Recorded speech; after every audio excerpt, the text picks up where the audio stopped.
Good morning everyone. Last week में जो आपने पढ़ा था molecularity and order of reaction, in that order and molecularity of elementary reaction. Order क्या definition?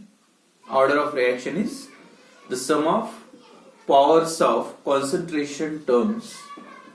sum of the powers of concentration terms that involved in rate law expression। rate law expression में जितने भी reactants है उसके concentration की power की total, that is the order of reaction. और molecularity क्या है? The number of reactant molecules that taking part in the reaction. मतलब सीधा सीधा अगर रिएक्शन लिखा है तो जो भी रिएक्टेंट से उसके कोएफिशिएंट की भी टोटल करोगे तो सीधा सीधा आपको मॉलिक्यूलरिटी, मतलब number of molecules, number of reactants molecules that taking part in the reaction, that is called as the molecularity. Then elementary reaction and complex reaction. Elementary का simple meaning reaction that takes place in a single step, the reaction that takes place in a one step, that is called as elementary reaction. And the reaction which takes place in a series of step, एक से ज्यादा step में अगर reaction होता है तो उसको आप बोल सकते हैं कॉम्प्लेक्स रिएक्शन। बट जब रिएक्शन सीरीज ऑफ स्टेप में होता है तो उसमें से एक जो आपको स्टेप सिलेक्ट करना पड़ता है, सबसे स्लोएस्ट स्टेप, जिसका यूज करके आप रिएक्शन की स्पीड, रिएक्शन का रेट डिटरमाइन कर सकते हैं, that is called as a rate determining step of reaction. ये भी डेफिनेशन आती है एग्जाम में, बहुत ही सिंपल है। The slowest step in the reaction mechanism, मतलब रिएक्शन मैकेनिज्म की जो भी सबसे स्लोएस्ट स्टेप रहेगी, that is called as a rate determining step of reaction, and that step determine the rate of overall reaction। and last point एक हुआ था कौन सा? Reaction intermediate. रिएक्शन इंटरमीडिएट का मतलब है वो आपको रिएक्टेंट में भी नहीं देखेंगे और प्रोडक्ट में भी नहीं देखेंगे, एक स्टेप में फॉर्म हो गए and that disappear in the subsequent step. मतलब वो एडिशनल स्पीसीज है, रिएक्टेंट के साथ कभी नहीं लोगे उसको, रिएक्शन स्टार्ट होने के बाद फॉर्म होता है वो स्पीसीज एंड फिर से जब प्रोडक्ट बनता है वो डिजेनरेट हो जाता है, डिसअपियर हो जाता है, that is called the additional species other than reactants and product. मतलब प्रोडक्ट्स एंड रिएक्टेंट छोड़ के some additional species other than reactants and product that form in the first step. पहले स्टेप में फॉर्म होता है, produce in the first step and disappear in the subsequent step, that is called as a reaction intermediate that never appear in the rate law expression. ये कभी भी rate law expression में नहीं दिखेगा, कभी भी ये ओवरऑल रिएक्शन में नहीं दिखेगा, ओवरऑल रिएक्शन में नहीं रहेगा, ये रेट लॉ एक्सप्रेशन में। तो यहां तक हो गया था और उसके बाद एक सिंपल क्वेश्चन आता है, बहुत ही इंपॉर्टेंट है, that is the difference between order and molecularity. Order and molecularity का डिफरेंस, ये बहुत बार क्वेश्चन पूछा है। तो क्या क्या डिफरेंस है? सबसे पहले आप बोल सकते हैं जो सिंपल डेफिनेशन है दोनों की, what is order of reaction? Order क्या है? The sum of powers of concentration terms that involve in the rate law expression, that is order of reaction. और मॉलिक्यूलरिटी की सिंपल डेफिनेशन है the number of reactant molecules taking part in the reaction. तो reaction में कितने molecules involve है, that is order. तो ये पहला डिफरेंस है डेफिनेशन का, number of molecules taking part in the reaction, and here the sum of the powers of concentration terms that involved in the rate law expression। number 2, second point जो important है, it is a purely experimentally determined quantity। मतलब without experiment करके आप कोई भी reaction का order decide कर ही नहीं सकते, that totally depends on that totally depends on experiment। जब तक एक्सपेरिमेंट नहीं करोगे तब तक आप कोई भी रिएक्शन का ऑर्डर नहीं बता सकते। मतलब it is a totally experimental determined quantity, but molecularity is the theoretical concept. Theoretical concept मतलब सीधा सीधा रिएक्शन आपको दिख रहा है और सीधा आप क्या करोगे, रिएक्टेंट, जितने भी रिएक्टेंट दिखते हैं उसके कोएफिशिएंट, इट इज मतलब theoretical quantity, it is a experimental quantity. Number 3, the order of reaction depends on the reaction condition। Reaction condition change करने से, जैसे टेम्परेचर बढ़ाने से या कैटालिस्ट ऐड करने से रिएक्शन का ऑर्डर चेंज हो सकता है। Depends on experimental condition but molecularity of reaction that not depends on experimental condition. कोई भी कंडीशन चेंज करो उसके नंबर ऑफ मॉलिक्यूल्स तो चेंज नहीं होगी, मतलब not depends on experimental condition. Number 4, order of reaction is only that applicable for both the type of reaction. दोनों reaction के लिए आप अप्लाई कर सकते, elementary as well as complex, दोनों रिएक्शन का आप ऑर्डर निकाल सकते, लेकिन molecularity is only applicable for the elementary reaction, जो रिएक्शन सिंगल स्टेप के होते, इसलिए आप ये वर्ड यूज कर सकते हैं मॉलिक्युलरिटी. और एक पॉइंट ऐड कर सकते, यानी वैसे बुक में तो 3 ही पॉइंट दिए. Order of reaction it may be integer, fraction are also 0, मतलब होल नंबर भी हो सकता है, फ्रैक्शन में भी आंसर आ सकता है और 0 भी हो सकता है. But molecularity of reaction is always integer, मतलब कभी भी मॉलिक्युलरिटी क्या रहेगा, इंटीजर. तो ये 5 पॉइंट्स है, कम से कम 5 में से, वैसे टेक्स्ट बुक में 3 ही पॉइंट्स दे, लेकिन ये 5 पॉइंट में से कम आप 4 लिख सकते हैं. अगर 2 मार्क के लिए क्वेश्चन आता है, give the difference between order and molecularity of reaction, इस टाइप का अगर क्वेश्चन कभी पूछता है तो इसके बाद जो नेक्स्ट टॉपिक है इंपॉर्टेंट, जो 3 मार्क का क्वेश्चन आता है, integrated form of rate law.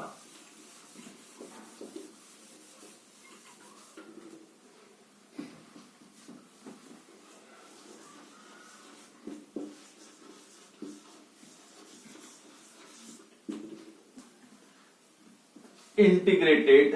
Rate law, integrated rate law. जैसे अभी तक जो पहला लॉ हुआ था, that is rate law, that directly gives the concentration of reactants, that directly gives the concentration of reactants, relationship between the concentration of rate of reaction and concentration of reactants. जो general अगर ऐसा reaction है, A gives product, तो आप direct लिखते R is equal to R is directly proportional to concentration of A, and this expression, this law is called as a differential form of rate law. मतलब that gives, that describe the relationship between rate of reaction and concentration of reactants. But integrated form of rate law का मतलब, when this differential form of rate law is integrated, अगर उसको आप integrate करोगे differential form को, मतलब ये, then differential form rate law is converted into integrated form of rate law, and that gives the relationship between, अब यहाँ पे किसका रिलेशन था, रेट और कॉन्सेंट्रेशन का, और यहाँ पे जो integrated form of rate law gives the relationship between concentration of reactants and time, या concentration of products and time. तो कितना रिएक्टेंट कितने टाइम में कन्वर्ट हुआ प्रोडक्ट में, यानी रिएक्टेंट कुछ देर के बाद रिएक्टेंट का कॉन्सेंट्रेशन कितना बैलेंस है, या इतना कॉन्सेंट्रेशन चेंज करने के लिए कितना टाइम लगा, इसका आंसर आपको मिलेगा integrated form of rate law. ये दोनों का रिलेशन याद रखो, differential form of rate and concentration, और इंटीग्रेटेड फॉर्म में कॉन्सेंट्रेशन एंड टाइम. तो this type of law is called as when the differential form of rate law is integrated and the equation obtained, that equation is called as integrated form of rate law. Integrated rate law, और उसमें से भी integrated rate law for first order reaction. सबसे पहले, उसके बाद 0 order भी है, लेकिन पहले रहेंगे फॉर फर्स्ट ऑर्डर रिएक्शन. और फर्स्ट ऑर्डर रिएक्शन का मतलब जो भी पावर रहेगा रिएक्टर्स रेट लॉ एक्सप्रेशन में, उसका पावर कितना होना चाहिए, 1 होना चाहिए. तो उसका जो डेरिवेशन है 3 मार्क आता है. For first integrated rate law for the first order reaction, तो स्टार्ट करते हैं. सपोज रिएक्टेंट ए है, gives product, first order reaction gives product, then the differential form of rate law is, that is R, direct लिख सकते हैं, directly proportional to the concentration of A. Then R is equal to k into concentration of A, but rate is also is equal to minus reactant का rate है d concentration of A by d t, मतलब एक ही है. That equal to k into concentration of okay same rate को आप ये form में लिख सकते जो शुरुआत में हुआ था डी रिएक्टेंट है इसलिए minus sign d concentration of A मतलब ए का कॉन्सेंट्रेशन कितना चेंज और कितने टाइम में एंड दैट इक्वल टू के rate constant and A is the concentration. A is the concentration of that reactant A. After rearranging this equation, ये equation को आप rearrange भी कर सकते हैं. D concentration of A by upon concentration of A is equal to minus K dt. You got differential form of rate law. To obtain the integrated form of rate law. Now this equation ये जो equation है कुछ मैंने same है उसको थोड़ा rearrange किया ऐसे आ गया ये इक्वेशन को अभी आपको क्या करना है इंटीग्रेटेड फॉर्म में करना है मतलब इंटीग्रेट करना है और लिमिट का मतलब कहां से रिएक्शन स्टार्ट होगा जब ए का कॉन्सेंट्रेशन इनिशियल मतलब मैक्सिमम शुरुआत में रिएक्शन स्टार्ट होने के पहले suppose A0 be the initial concentration of reactant A when t is equal to 0 तब टाइम कितना था 0 मतलब रिएक्शन स्टार्ट होने के पहले आफ्टर कुछ देर के बाद रिएक्टेंट का कंसंट्रेशन सपोज कितना बचा 80 that amount of reactants remains after time t तब कितना हुआ time t is equal to particular time के बाद इतना कंसंट्रेशन अमाउंट बचा है तो ये इंटीग्रेट करते time integrated this equation between the limit और लिमिट क्या लेना पड़ेगा ये तो कांस्टेंट है t is equal to 0 to t is equal to t 0 से स्टार्ट किए तब टाइम t टाइम और यहाँ पे a का कंसंट्रेशन इनिशियली था 0 और अब बचा कितना है 80 मतलब 80 टू a0 टू 80 और यहाँ पे t is equal to 0 to t is equal to t now integrating this equation अब ये इक्वेशन को आप इंटीग्रेट करो इंटीग्रेशन ऑफ dx x और integration of dx by x is equal to log of x तो इसका क्या आएगा log of a और इसका आएगा t after integrating this equation क्या होगा ln कंसंट्रेशन ऑफ a और लिमिट क्या आएगा limit a0 to 80 is equal to और इसका माइनस के कांस्टेंट dt का लिमिट क्या आएगा t और उसका मतलब इंटीग्रेशन और time t is equal to 0 to t is equal to t मतलब t माइनस t0 और यहाँ पे ln higher limit minus lower limit 80 minus ln log of a0 is equal to minus k t minus 0 मतलब t 80 क्या आएगा equation log of initial concentration of reactant remains after time t upon a0 is equal to minus kt अब अगर sign change करना है minus का plus तो आप ये चेंज कर सकते डिनोमिनेटर का न्यूमरेटर में न्यूमरेटर का डिनोमिनेटर में therefore ln न्यूमरेटर में a0 जाता है और एक t नीचे आता है तो उधर माइनस साइन चला जाएगा मतलब kt and final equation k is equal to मतलब equilibrium constant is equal to लिख सकते हैं 1 अपॉन t ये साइड में जाएगा ln a0 upon at and ln का conversion log to the base 10 मतलब कितने से मल्टीप्लाई करना पड़ता है 2.303 therefore k is equal to 2.303 upon t log of या 10 लिखने की जरूरत नहीं a0 upon at this equation is called as a integrated form of rate law for the first order reaction कौन से रिएक्शन के लिए फर्स्ट ऑर्डर के लिए k rate constant of reaction जो कांस्टेंट होता है t time required to change the concentration of reactant from A0 to AT यानी इतना पहले था initial concentration अब इतने टाइम के बाद कितना बैलेंस रहा A concentration of AT मतलब amount of initial concentration of reactant और AT क्या है amount of reactants remains after time T तो टाइम क्या T क्या लिखोगे time required to change the concentration of reactant from A0 to A80, इतना concentration change करने के लिए कितना, and therefore this expression is called as अ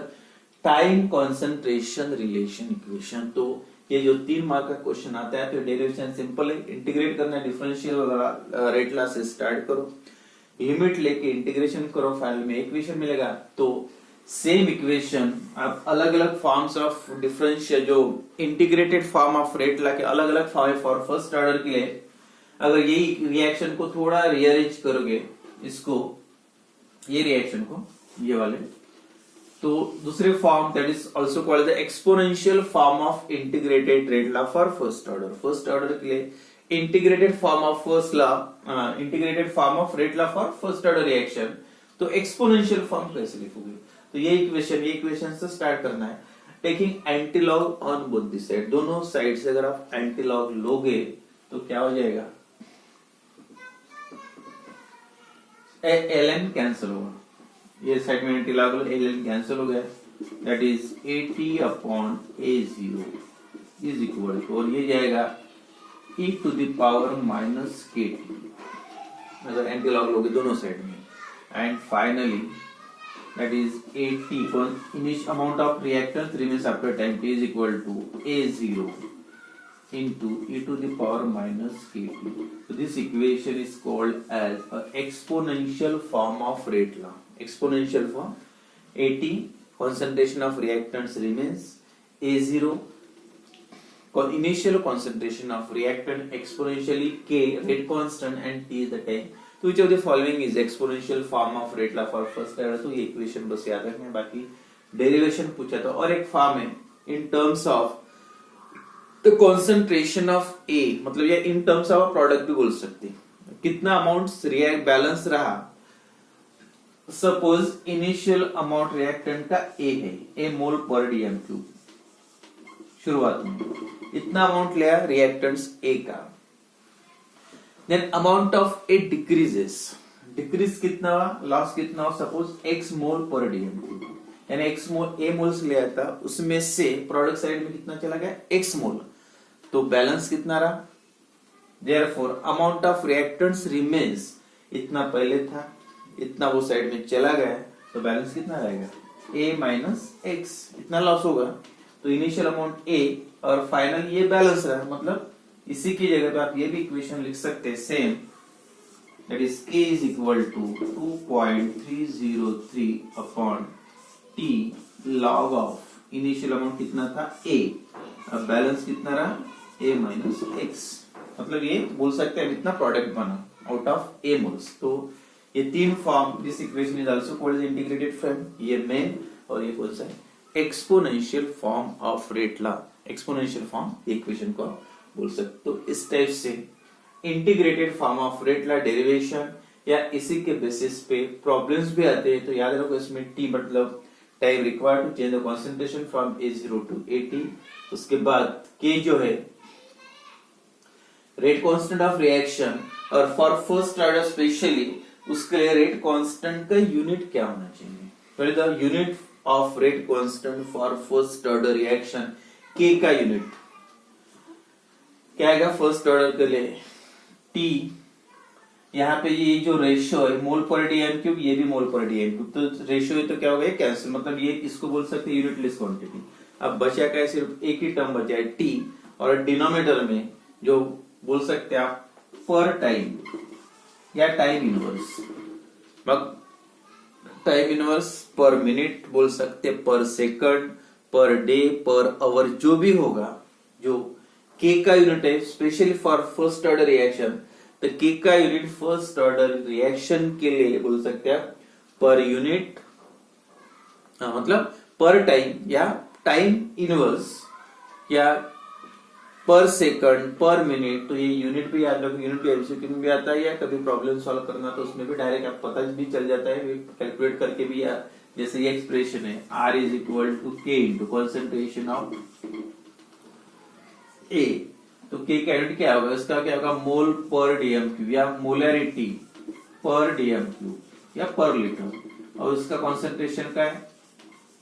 मोल पर डीएम क्यूब, यानी मोल पर डीएम क्यूब पर सेकंड, और इसका भी क्या है मोल पर डीएम क्यूब तो मोल पर डीएम क्यूब कैंसिल, तो क्या बचे रेट का यूनिट क्या है, मोल पर डीएम क्यूब पर सेकंड रेट। और ये कॉन्सेंट्रेशन टर्म अगर इधर आता है तो मोल पर डीएम क्यूब, मोल पर डीएम क्यूब, मोल पर डीएम क्यूब कैंसिल, तो क्या बचता है पर टाइम, मतलब पर सेकंड या पर मिनट या पर डे, जो भी होगा इस टाइप से आप यूनिट भी कैलकुलेट कर सकते या यूनिट भी पता कर सकती।